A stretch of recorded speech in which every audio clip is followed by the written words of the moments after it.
নমস্কার বন্ধুরা, গল্পবাজির সাথে নীল চ্যানেলে আপনাদের স্বাগত। আজ আমরা শুনব হিমাদ্রি কিশোর দাশগুপ্তের গল্প রামেসিস রায়ের রক্তধারা। গল্প পাঠে আমি নীল। শুরু করছি আজকের গল্প হিমাদ্রি কিশোর দাশগুপ্তের রামেসিস রায়ের রক্তধারা। তাঁবুর কাছেই একটা ঢিপির ওপর বসে আহার সেরে নিচ্ছিলাম আমি। ভিতরে ভিতরে ভীষণ উত্তেজিত লাগছিল। আমি যেখানে বসে আছি তার কিছু দূরেই দাঁড়িয়ে আছে এক অনুচ্চ পিরামিড। অনুচ্চ মানে উচ্চতা 250 ফুট হবে। তবে কায়রোর অনুবর্তী গিজার গ্রেট পিরামিডের তুলনায় একে শিশুই বলা যায়। এই পিরামিডের অভ্যন্তরে আজ আমার নৈশ অভিযান। আমি পুরাতত্ত্ব গবেষক হাবার্ট আমার জীবন যৌবন যার খোঁজে উৎসর্গ করে আজ বার্ধক্যের সীমানায় এসে উপনীত হয়েছি। অমানসিক পরিশ্রম করে দিনের পর দিন বছরের পর বছর অতিবাহিত করেছি এক ঊষর মরুভূমির দেশে।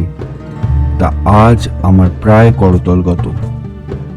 ফারাও দ্বিতীয় রামেসিসের বংশধর রামেসিস রার কবর এই পিরামিডের এক গোপন কক্ষে লুকিয়ে রাখা আছে। তা ফারাও রামেসিসের মতো অতুলনীয় কীর্তিকাহিনী তিনি স্থাপন করে যেতে পারেননি। দ্বিতীয় রামেসিসের রাজত্বকাল ছিল আজ থেকে 3000 বছর আগে।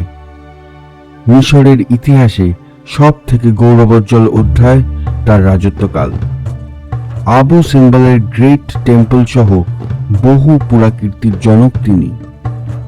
ফারাও রামেসিসও তার প্রিয় রানী নেফারটিতির বহু মূর্তি আজও খোদিত আছে বহু প্রাচীন মন্দির গাত্রে। কিন্তু রামেসিস রার খোঁজ পাওয়া যায় না কোথাও। কোনো উল্লেখযোগ্য ঐতিহাসিক স্থাপত্য তৈরি করে যেতে পারেননি এই রামেসিস রা। মন্দির গাত্রে উৎকীর্ণ করেননি নিজের নাম, তাই ইতিহাস তাকে ভুলে গেছে। বহমান নীল নদের স্রোত আর সদা সঞ্চরণশীল বালির সমুদ্র ঢেকে দিয়েছে রামেসিস রায়ের নামটাকেও। আমি তার সন্ধান পাই আজ থেকে 25 বছর আগে ফ্রান্সের লুভের মিউজিয়ামের মিশর গ্যালারির এক অতি প্রাচীন পার্চমেন্ট প্যাপিরাস থেকে। আর তারপরে শুরু করি অনুসন্ধান। কঠিন পরিশ্রম আর অধ্যবসায় আমাকে 25 বছর পরে আজ পৌঁছে দিয়েছে অভীষ্ট লক্ষ্যের দ্বার প্রান্তে। আপনার হয়তো মনে হতে পারে রা তো বিখ্যাত কেউ ছিলেন না, তাহলে এই পিরামিডের এই পদপ্রান্তে পৌঁছতে এত কৃচ্ছ সাধন করলাম কেন? হ্যাঁ, এ কথা আগেই বলেছি যে তিনি মিশরের ইতিহাসে তেমন কোনো নজির স্থাপন করতে পারেননি, হয়তো করার চেষ্টাও করেননি। মাত্র 3 দশক তিনি রাজত্ব করেন এই নীল নদ অববাহিকায়। আর এই 3 দশকই তিনি ব্যয় করেছিলেন মানব দেহবিদ্যা অধ্যয়নে। দেহবিজ্ঞানে প্রাচীন মিশরীয়রা বহু ধরনের উৎকর্ষতা লাভ করেছিলেন। নশ্বর দেহকে হাজার হাজার বছর ধরে অবিকৃত রাখার কৌশল তারা আবিষ্কার করেছিলেন, তা আমরা জানি। লুভেরের প্যাপিরাসে হিয়ারোগ্লিফিকে বর্ণিত কথাগুলি যদি সত্যি হয়, তাহলে রা ওই বিদ্যাতে চূড়ান্ত পাণ্ডিত্য অর্জন করেছিলেন। রক্ত বিষয়ক এমন কিছু তিনি আবিষ্কার করেছিলেন যা নাকি ভবিষ্যতের পৃথিবীকে তাক লাগিয়ে দেবে। এই বিষয়ে তিনি এক পুঁথি রচনা করেন, যা তার ইচ্ছা অনুসারে তার মৃত্যুর পর তার সার্কোফেগাস অর্থাৎ কফিনের পাথুরে আধারের মধ্যেই রাখা হয়। আর হয়তো বুঝতে অসুবিধা হচ্ছে না যে কিসের অন্বেষণে সারাটা জীবন কাটিয়েছি আমি। রার ওই পুঁথি হয়তো তাক লাগিয়ে দেবে সারা পৃথিবীকে। হ্যাঁ, এমন ব্যাপারে সুস্পষ্ট ইঙ্গিত দেওয়া আছে পার্চমেন্টে। যদিও রক্ত সম্বন্ধীয় আবিষ্কারের ব্যাপারটা আসলে কি তা বলা নেই লুভেরের পার্চমেন্ট প্যাপিরাসে। খেতে খেতে উঠে দাঁড়িয়ে পশ্চিম দিকে তাকালাম আমি। অনেক দূর পর্যন্ত সেদিকে দেখা যাচ্ছে। এখন শেষ বিকেল, একটু পরেই সন্ধে নামবে। ওই যে দূরে দিগন্তে একটা রেখা চিকচিক করছে, ওটাই নীল নদ। আমি দেখার চেষ্টা করলাম আমার যে দুজন স্থানীয় মিশরীয় সঙ্গীর ফিরে আসার কথা, তারা ফিরে আসছে কিনা। আমার নির্দেশেই ওরা এখানে যেসব কুলির দল ছিল তাদের ছেড়ে আসতে গেছে নীল নদের অনতি দূরবর্তী এক গ্রামে। গতকাল পর্যন্ত ওই কুলির দল এখানে খনন কার্যে লিপ্ত ছিল।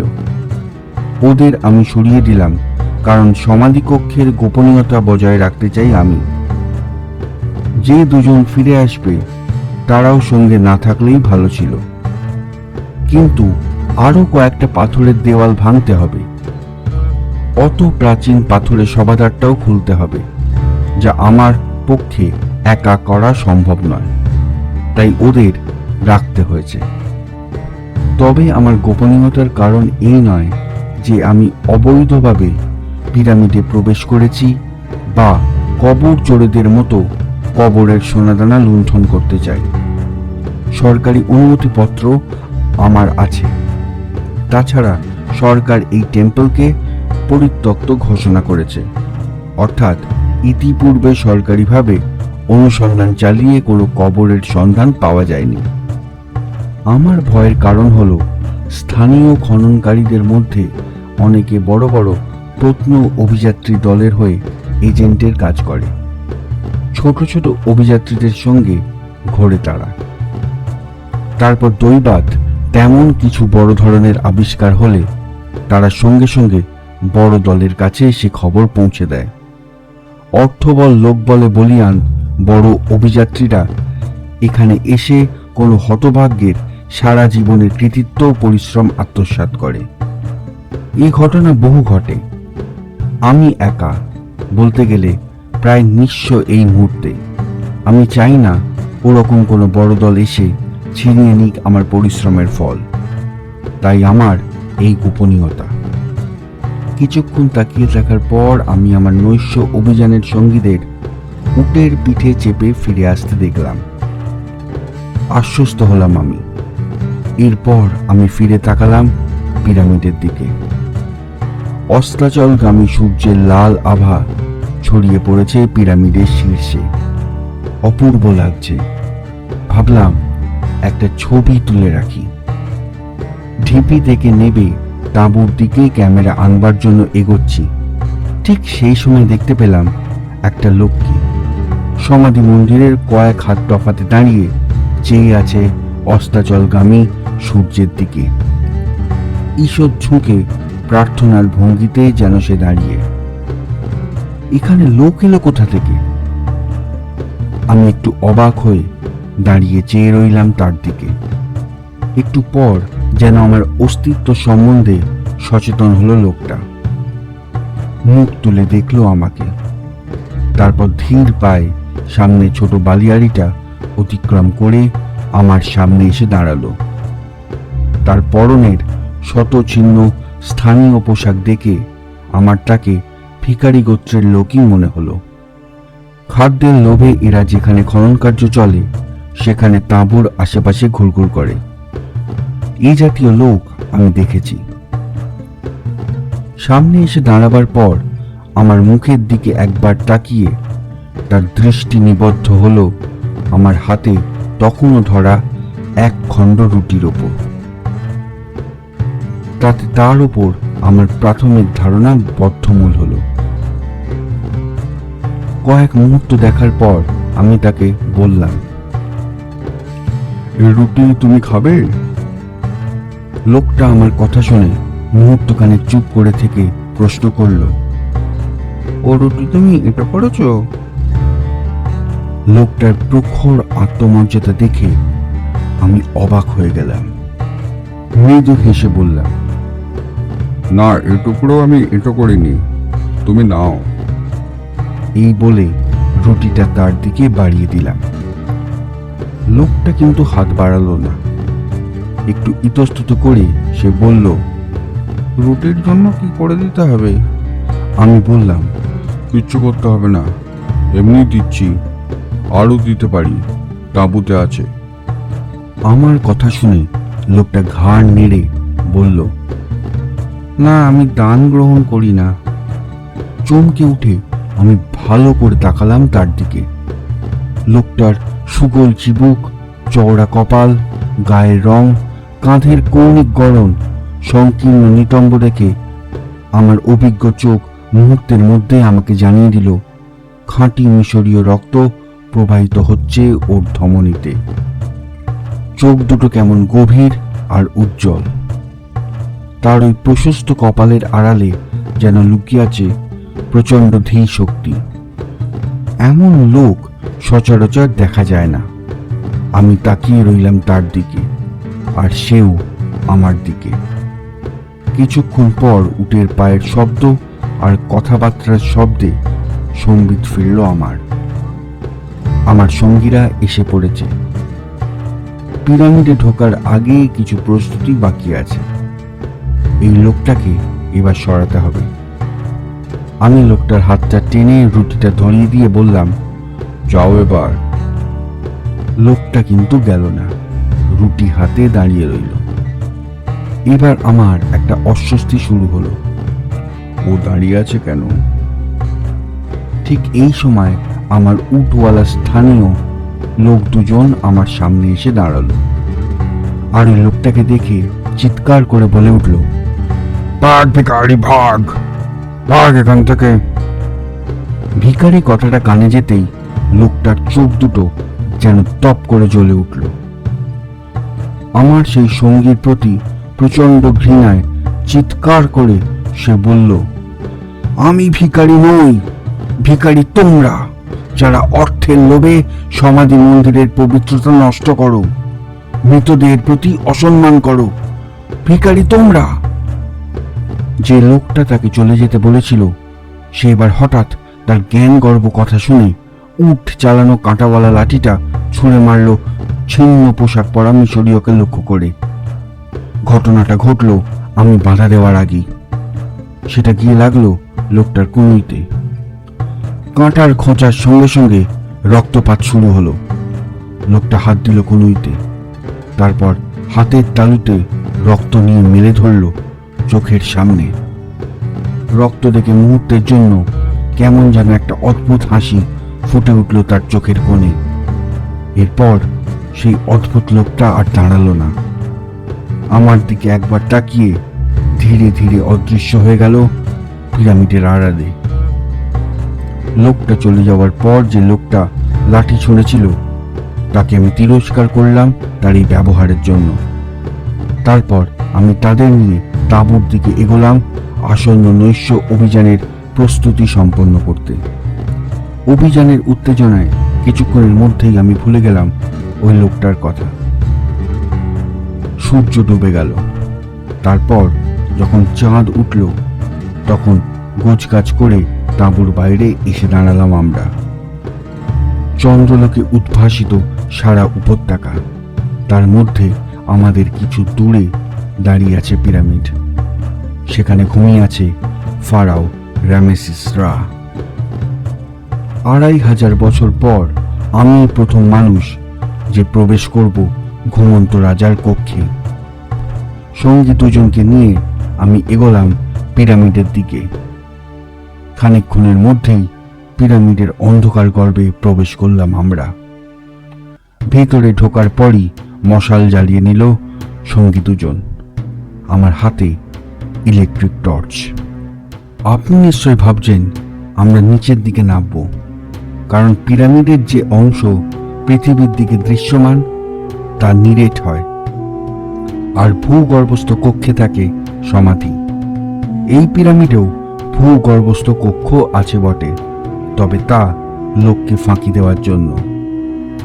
ওই প্যাপিরাস থেকে আমি জেনেছি এই ব্যতিক্রমী পিরামিডে সমাধি কক্ষ লুকিয়ে আছে পিরামিডের উপরিভাগে, যে খবর অন্য কেউ না জানার কারণে ইতিপূর্বে পিরামিডে প্রবেশ করলেও তারা সমাধি কক্ষের সন্ধান পায়নি।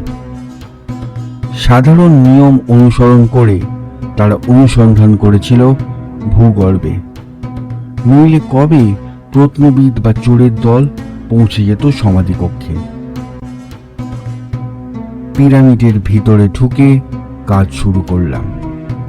মাটির প্রায় সমতলে একটা ছদ্ম দেওয়াল আমার নির্দেশে গাঁইটি দিয়ে সঙ্গীরা ভেঙে ফেলতেই তার আড়াল থেকে বেরিয়ে এলো নিচু ছাদওয়ালা সংকীর্ণ এক সিঁড়ি। মশালের আলোতে মাথা নিচু করে গুঁড়ি মেরে উপরে উঠতে শুরু করলাম আমরা। ভ্যাপসা বাতাসে শ্বাস নিতে ভীষণ কষ্ট হচ্ছে। 2500 বছরের জমে থাকা ধুলোতে সর্বাঙ্গ মাখামাখি হয়ে যাচ্ছে। হাত লেগে যেখানে দেওয়ালে ধুলোস্তর সরে যাচ্ছে, সেখানেই দেওয়ালের গায়ে ফুটে উঠছে বিচিত্র সব প্রাচীন চিত্র। তার কোনটা বা বাজ পাখির মাথা আর মানুষের দেহধারী আকাশদেব হোরাসের ছবি, কোনটা ভেড়ার মাথাওয়ালা দেবতা হ্যাথারের, কোনটা বা সূর্যদেব আমন রার। সিঁড়ি সোজা উপরে ওঠেনি, ঘুরে ঘুরে উপরে উঠেছে। মাঝে মাঝে অপরিসর সব কক্ষ, তার দেওয়ালও বিচিত্র সব ছবিতে চিত্রিত। আনুমানিক 150 ফিট উপরে ওঠার পর একটা পাথুরে দেওয়াল আমাদের পথ আটকে দাঁড়ালো। বেশ শক্ত দেওয়াল। সে দেওয়াল ভাঙতে আমাদের ঘন্টাখানেক সময় লাগলো। তার উপাশে এক প্রশস্ত সিঁড়ি সোজা উপরে উঠে গেছে। সেখানে পা রেখেই বুঝতে পারলাম ওই সিঁড়ি আমাদের পৌঁছে দেবে আমাদের অভিষ্ট কক্ষের কাছে। সিঁড়ির দুপাশে আঁকা আছে মৃত ফারাওয়ের শেষ যাত্রার ছবি। সত্যি সেই সিঁড়ি আমাদের কিছুক্ষণের মধ্যে পৌঁছে দিল এক চত্বরের মতো জায়গায়। তার এক পাশে একটা দরজা, চত্বর সংলগ্ন কক্ষের প্রবেশের জন্য। আর সেই দরজার সামনে পা ছড়িয়ে বসে দরজা আগলাচ্ছেন প্রাচীন মিশরীয়দের কুকুরদেহী মৃত্যুদেব আনুবিসের পাথুরে মূর্তি। মশালের আলোতে তার চোখ আর থাবার নখ জ্বলজ্বল করছে। কেমন একটা বঙ্কিম হাসি ফুটে উঠছে তার মুখে। সে হাসি পরিহাস করছে অর্বাচীন আগন্তুকদের। কারুকাজ করা প্রাচীন কাঠের দরজার দুপাশে পাথুরে দেওয়ালে খোদিত স্বর্গদেব আসিরিসের মূর্তি। যা দেখে আমার বুঝতে অসুবিধা হলো না এই দরজাই হলো সমাধিক্ষেত্রের প্রবেশ মুখ। উত্তেজনায় আমার পা তখন কাঁপতে শুরু করেছে। চৌকাঠের ধুলো সরিয়ে দরজা খুলতেই একটা কাণ্ড ঘটল। ভিতরের কক্ষের পাথরের দেওয়ালের এক পাশ যেন ঘর ঘর শব্দে সরে গেল।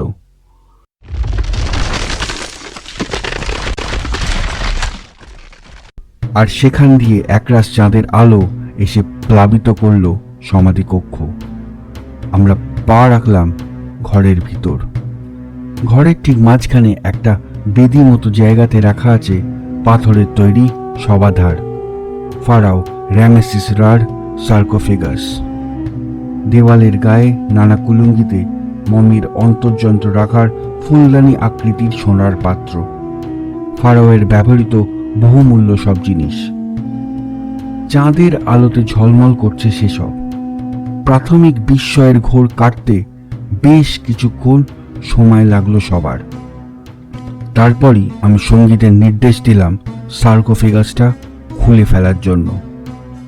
তারা গাঁইতির চার দিয়ে সবাধারটা খোলার চেষ্টা করতে লাগলো, আর আমি উন্মুক্ত দেওয়ালের কাছে গিয়ে তাকালাম বাইরের দিকে।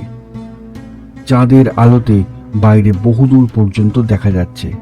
বুঝতে পারলাম এখন আমরা পিরামিডের শীর্ষে অবস্থান করছি। 2500 বছর পর চাঁদের আলো, মুক্ত বাতাস প্রবেশ করছে এই কক্ষে। ভাবতেই আমার কেমন অদ্ভুত লাগলো। আমি তন্ময় হয়ে তাকিয়ে রইলাম চাঁদের দিকে। হঠাৎ বেশ শব্দ করে সবাধারের আচ্ছাদন মেঝেতে খসে পড়ল। যারা কাজ করছিল তারা ঝুঁকে পড়ল শবদাহের ভিতর। আমি এগোলাম সেদিকে, কিন্তু তার কাছাকাছি পৌঁছবার আগেই আমার সঙ্গী দুজনের একজন চিৎকার করে অপরজনকে বলল, এ রাজার ঐশ্বর্য আমরাই নেব, শেষ করতে সাহেবটাকে। মুহূর্তের মধ্যে আমি বুঝতে পারলাম কি হতে যাচ্ছে। সঙ্গে সঙ্গেই ঘরের একটা দেওয়ালের কাছে প্রাণ বাঁচাবার জন্য সরে এলাম আমি, আর আমার সঙ্গী দুজন গাইতি হাতে এগিয়ে আসতে লাগলো আমার দিকে। অসহায়ভাবে আমি তাকিয়ে রইলাম তাদের দিকে। ক্রমশই এগিয়ে আসছে তারা তখন আমার প্রায় কাছাকাছি এসে গিয়েছে। ঠিক সেই সময় দরজা দিয়ে ঘরের ভিতর প্রবেশ করল এক মূর্তি। তাকে দেখে গাইতি হাতে লোক দুটো থমকে দাঁড়িয়ে পড়ল। চাঁদের আলো এসে পড়েছে লোকটার মুখে। কয়েক মুহূর্তের মধ্যে আমি চিনতে পারলাম তাকে। বিকেলে রুটির জন্য আসা সেই মিশরীয়। ওই কবরের খোঁজ পেল কিভাবে? লোকটা এগিয়ে আসতে লাগলো গাঁইতি ধরা লোক দুজনার দিকে। হঠাৎই এরপর আমার সঙ্গী দুজনের গলা দিয়ে বেরিয়ে এলো ভয়ার্ত চিৎকার। গাঁইতি ফেলে লোকটাকে দেখে পালাবার জন্য ছুটল উন্মুক্ত দেওয়ালের দিকে। দেওয়ালের বাইরে যে মহাশূন্যতা খেয়ালই রইল না তাদের। প্রাণ ভয় ঘর ছেড়ে বাইরে লাফ দিতেই অতল গহ্বর গ্রাস করে নিল তাদের। 250 ফুট নিচে পাথুরে মাটিতে তাদের আছাড় পড়ার ক্ষীণ শব্দ কানে এলো আমার। কয়েক মুহূর্তের মধ্যেই ঘটনাটা ঘটে গেল। আমার সঙ্গী দুজনের অন্তর্ধানের পর লোকটা ফিরে তাকালো আমার দিকে। তারপর আমার উদ্দেশ্যে শান্ত কণ্ঠে বলল, তুমি চলে যাও এখান থেকে। সম্পদ লুট করে কবর অপবিত্র করো না। শান্তিতে ঘুমোতে দাও ফারাওকে। আকস্মিক মৃত্যুর মুখ থেকে রক্ষা পাওয়ার বিহ্বলতা কাটিয়ে আমি ত্রাণকর্তার জবাবে বললাম, আমি কবর লুণ্ঠন করতে আসিনি, এসেছি ফারাওয়ের পুঁথির খোঁজে। আমি জানতে চাই এখানে এমন কি লেখা আছে যা 1000 বছর পরেও মানুষকে বিস্মিত করবে। ওই প্রতিটাই শুধু প্রয়োজন, যা রাখা আছে ওই সবাধারে। কয়েক মুহূর্ত স্থির দৃষ্টিতে তাকিয়ে থাকার পর মিশরীয় আমার কথা শুনে বলল, হ্যাঁ, ওটা ওখানেই রাখা আছে। ওটা তুমি পাবে না, তবে তোমার প্রশ্নের জবাব তুমি পাবে। তোমার রুটির দাম আমি মিটিয়ে দেব। এই বলে সে উন্মুক্ত কফিনের কাছে এগিয়ে গিয়ে আমাকে ইশারাতে কাছে ডাকলো। কম্পিত পায়ে আমি এগিয়ে গেলাম সেখানে।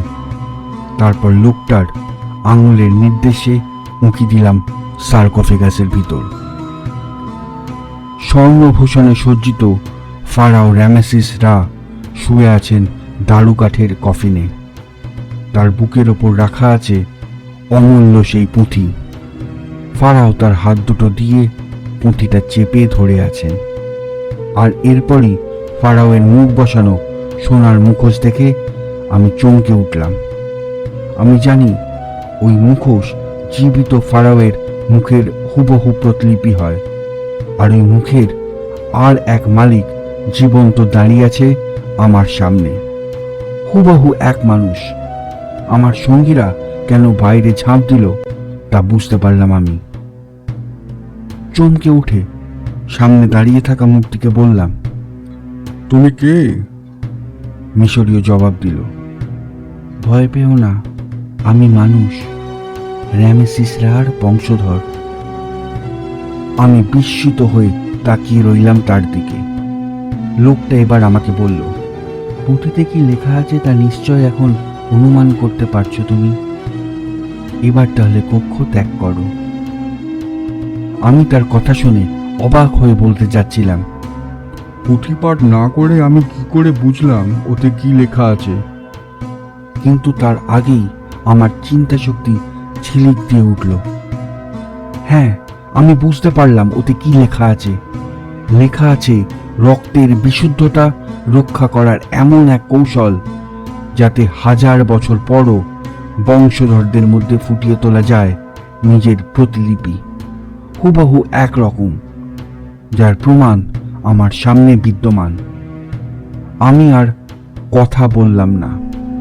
কফিনে শায়িত প্রজ্ঞমান ফারাওয়ের প্রতি নীরবে অন্তরের শ্রদ্ধা জ্ঞাপন করে ঘর ছেড়ে বেরিয়ে এলাম। পিছনে ঘরের ভিতর একটা শব্দ হলো। বুঝতে পারলাম দেওয়ালের ফাটলটা আবার বন্ধ হয়ে গেল। তারপর বন্ধ হয়ে গেল দরজাও। পরদিন সকালে আমি তখন আমার নৈশ অভিযানের সহচরদের কবর দিয়ে উটের পিঠে মালপত্র বাঁধছি। কিছুক্ষণ আগেই একটা বড় দল এখানে এসছে সিনেমা শুটিং করার জন্য। অনেক লোকজন তখন পিরামিডের চারপাশে ঘুরে বেড়াচ্ছে ফারাওদের পোশাকে সেজে। হঠাৎ কানে এলো আমার কাছাকাছি একজন লোক তার সঙ্গীকে বলল, ওই ঢিপির ওপর যে ভিখারিটা বসে আছে তাকে খাবার দিতে গেলাম, নিল না। ও বলে কিনা ও রাজার বংশধর, দান নেয় না। কথাগুলো শুনে তার সঙ্গী বলল, লোকটা নিঘাত পাগল হবে। কথাগুলো কানে যেতেই আমি চমকে তাকালাম ঢিপির দিকে। ঢিপির ওপর বসে সেই মিশরীয় তাকিয়ে আছে আমার দিকে। লোক দুজনের কথাগুলো মনে হয় তার কাছেও পৌঁছেছে। একটা চাপা হাসি ফুটে উঠেছে তার ঠোঁটের কোণে। মাথা ঝুঁকিয়ে সে আমার উদ্দেশ্যে বিদায় সম্ভাষণ জানালো। আমি প্রত্যুত্তরে মাথা ঝুঁকিয়ে উঠে বসলাম উটের পিঠে। রামেসিস রার পিরামিড তখন প্রভাতী সূর্যকিরণে ঝলমল করছে। বন্ধুরা, আজকের গল্প এখানেই শেষ। গল্পটি আপনাদের ভালো লাগলে চ্যানেলটিকে সাবস্ক্রাইব করবেন, আর অডিও স্টোরিটি ভালো লাগলে লাইক, শেয়ার আর কমেন্ট করবেন।